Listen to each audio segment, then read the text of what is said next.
മോളെ, മോളുടെ സ്വർണ്ണമൊക്കെ ഇങ്ങ് എടുത്തു തന്നേക്ക്. അമ്മ അമ്മയുടെ അലമാരയിൽ വെച്ച് പൂട്ടാം. ഹിമയുടെ സ്വർണ്ണേ അമ്മ അമ്മയുടെ അലമാരയിൽ വെച്ചാ പൂട്ടിയേക്കുന്നത്.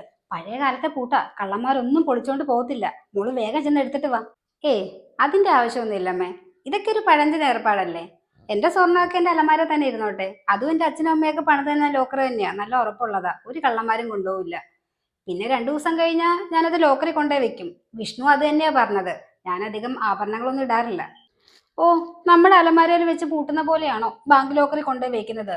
അതുമല്ല, ബന്ധുക്കളൊക്കെ വന്നു കഴിയുമ്പോഴേ മോളുടെ ആഭരണങ്ങളൊക്കെ ഒന്ന് കാണിച്ചു കൊടുക്കണ്ടേ?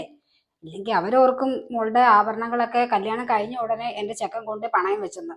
ബാങ്ക് ലോക്കറിൽ കൊണ്ടുവയ്ക്കുന്ന കാര്യം ഞാനും വിഷ്ണു നേരത്തെ തീരുമാനിച്ചതമ്മേ. പിന്നെ എന്റെ മോനല്ലേ വിഷ്ണു, അവന് കാര്യം പറഞ്ഞാൽ മനസ്സിലാവും.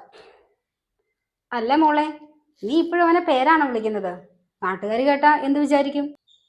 അതിനെന്താ അമ്മേ, ഞങ്ങൾ ഒരുമിച്ച് പഠിച്ചതല്ലേ. അപ്പൊ പേര് വിളിക്കുന്നോണ്ട് എന്താ തെറ്റ്? ഞാനൊരു നാട്ടു നടപ്പ് പറഞ്ഞതേ ഉള്ളൂ. കല്യാണം കഴിഞ്ഞ ഭർത്താക്കന്മാരെ ആരും എടാ പോടാന്നൊന്നും വിളിക്കാറില്ല, ചേട്ടാന്ന് മാത്രമേ വിളിക്കാറുള്ളൂ.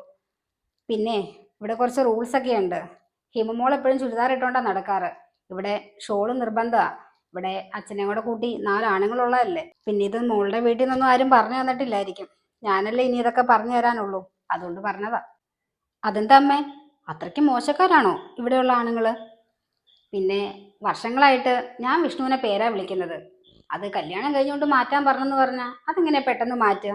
പിന്നെ നാട്ടുകാരെ ബോധിപ്പിച്ചോണ്ടല്ലോ നമ്മൾ ജീവിക്കുന്നേ. ആ, പെട്ടെന്ന് ഇതൊക്കെ കേൾക്കുമ്പോഴേ അല്ലെങ്കിലും മോൾക്ക് പിടിക്കത്തില്ല. പോകെ പോകെ ഇതൊക്കെ അങ്ങ് ശരിയായിക്കോളും. ഇതേ എല്ലാവരും താഴെ ഭക്ഷണം കഴിക്കാൻ വന്നിരിപ്പുണ്ട്. മോള് താഴത്തോട്ട് വാ. വിഷ്ണുവിനെ ഫുഡ് വിളമ്പി കൊടുക്ക്. ശരി അമ്മേ, ഞാൻ വന്നേക്കാം.